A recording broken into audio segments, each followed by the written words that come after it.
99th birthday. Whew! What a whirlwind this has been, and the journey is not only not over, it in many ways has just begun. Thank you so much to everybody who's believed in this work, all the partners, the employees, the leaders who've been with us from day one. My chief of staff of almost 29 years, I think this is her 28th, maybe her 29th anniversary, I think it's her 28th anniversary, Rachel Doff. Could not have done this without you. Lance Triggs, who's been with me for 25 or 26 years, who's in charge of Hope programs.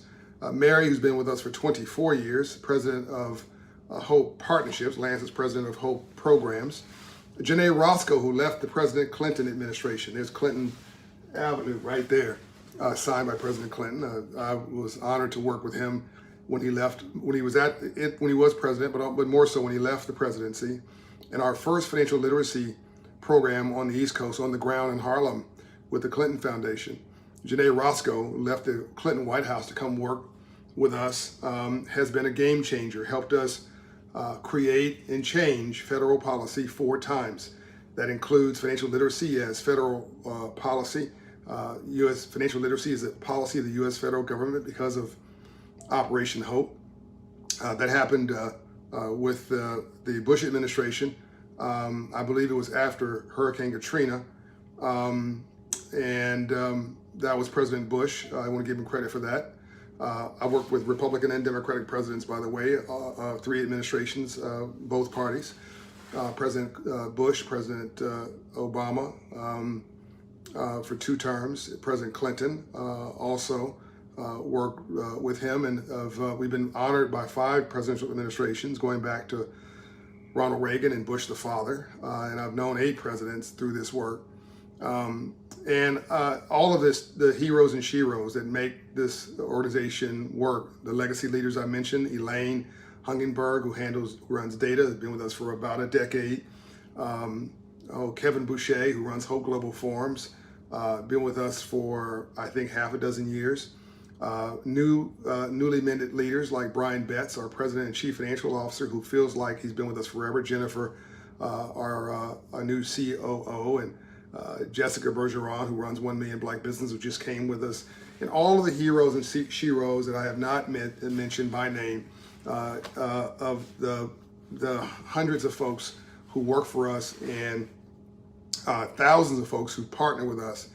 I can't start naming name on partners, but it was the early ones that mean the most to me, that supported our work when no one else did, who believed in me and us when no one else did. This is Operation was founded after the Rodney King riots, 1992, April 29th, 1992.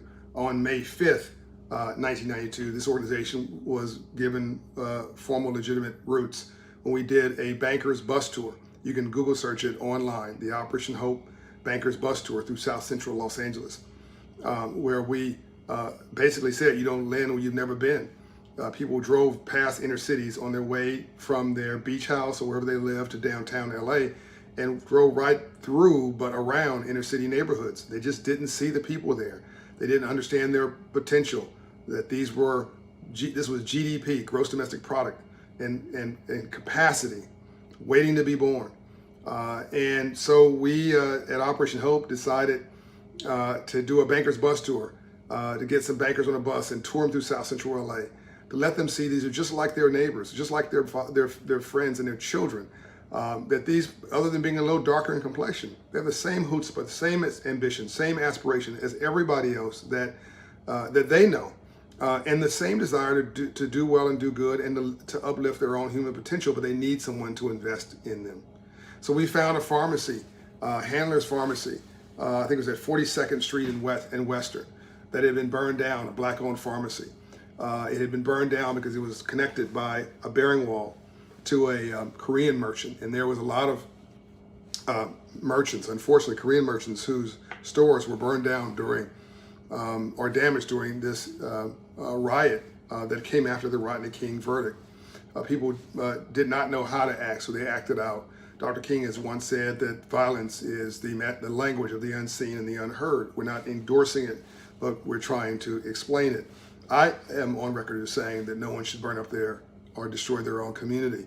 You're just doing damage to yourself, and you're hurting people who had nothing to do with the damage that was done to you. So we had to find a more thoughtful and intelligent response, a response that was from the shoulders up versus the neck down, a response that wasn't about this, but about using this. And we just decided that the next movement had to be civil rights, about class and poverty, SILVER, building on a legacy of civil rights, about race and the color line. And that civil rights had made progress in the streets. Civil rights would make progress in the business suites. And so it was banks in LA that originally stepped up and helped our work. Small banks initially, not well known. Either the big players wouldn't touch us. Oddly enough, it was the first big bank, starting to name names now, that actually jumped in back then was Wells Fargo. I'm gonna give them full credit. And Union Bank and US Bank, small institutions like Hawthorne Savings and East West Bank, Far East Bank. All these banks in Los Angeles are not necessarily known across the country. But in the Urban League of Los Angeles, John Mack, God rest his soul, was an early supporter. Reverend Cecil Chip Murray, my play father at First AME Church, which is where we did the first bus tour from. And he was the guy that brought everybody together, the Jews and the Anglo-Saxon leaders and the Latino leaders and the Middle Eastern, Islamic leaders. And so all the religious groups came together with the Republican governor, at that time I think it was Gray Davis, and the Democratic mayor, Tom Bradley, God rest his soul, before the internet, so you don't know that there was a black mayor of LA for 20 years, right? Pre-internet. And all these folks, I remember Jesse Jackson, all these people being in that office at Reverend Murray's church, trying to figure out what to do in response to the riots. That was sort of the George Floyd case of that time. But George Floyd was worse because that was a public lynching. Rodney King was beaten and later he died. But George Floyd was in many ways much worse as a travesty. Luckily, justice was served there. Justice was not served in 1992, and people sort of lost it. And we decided to have a response and not a reaction, to be thoughtful and passionate, not emotional, and upset. And we found it after the bankers bus tour, when we took people around to see this community, that these lenders, these bankers said, this is untapped potential. This is an untapped marketplace. Let's invest. And so we got off a bus at 42nd and Western. We met Gil Matthew, Handler's Pharmacy, and in the back of a brown paper bag, the banker sketched out a commitment to lend, to reinvest a couple $100,000 to rebuild Handler's Pharmacy, whose only mistake was being at the wrong place at the wrong time, and got burned. By the way, there was a couple $1 billion worth of damage. I think it was $3 billion. 50 people lost their lives, God rest their souls. Black people pulled other black people off of I think it was Reginald Denny, who was pulled out of a truck and beaten.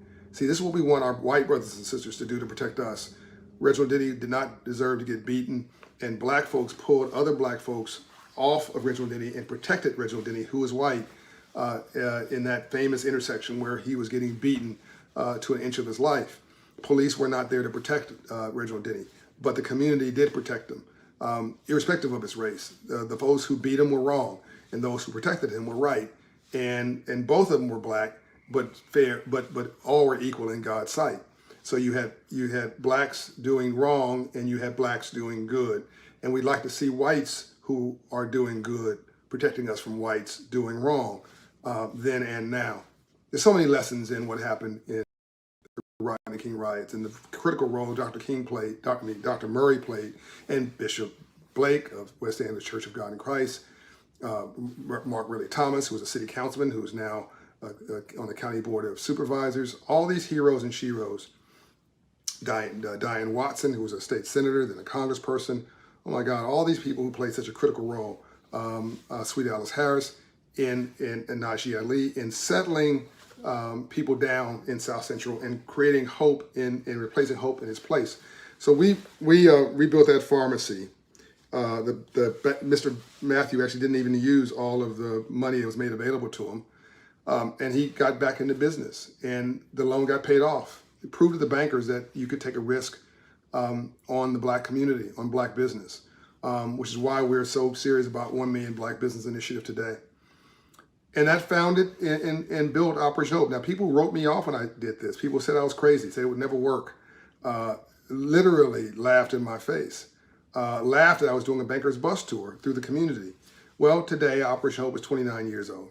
And we've directed $3.5 billion, that's billion with a B, of investment in underserved neighborhoods, 4 million plus clients. We're all across the country in a majority of American states. Our Hope in Hand app is available in all 50 states. We're raising credit scores and approvability and helping people rehabilitate themselves and helping people get qualified for small business loans, entrepreneurship loans, home loans, consumer credit at prime rates, and giving them the confidence and the training to get into the marketplace of their ideas and to come up from nothing. My last book, Up From Nothing. And today we stand in the historic moment, the third Reconstruction, I call it. Please look that up and read it. That's a period between now and 2030 where I think everything has a potential of changing for the good.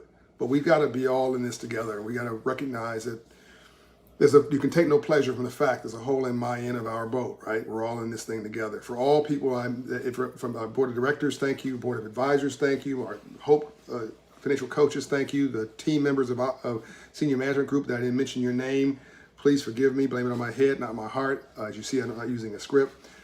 Thank you for the heroes and sheroes that have been with me from day one, Rod McGrew, and all of these incredible leaders who helped to make Operation Hope a stunning success. Thank you for the community that trusted us. Thank you so very much. We could not have done any of this without you. Those who protected me, thank you. Those who took up for me, thank you.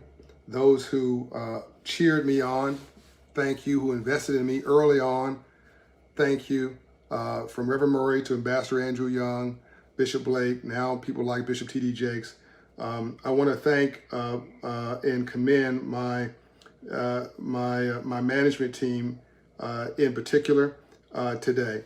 Brian Betts, Rachel Doff, Mary Airsom, Lance Triggs, Rod McGrew, Janae Roscoe, Elaine Hungenberg, Kevin Boucher, Evelyn Ducolimba, I don't want to butcher her name, Debbie Fitterman, Jason Schwab, so many others, heroes and sheroes in the movement. Thank you all. The best is yet to come. We're going to go change the world right now. I'm out.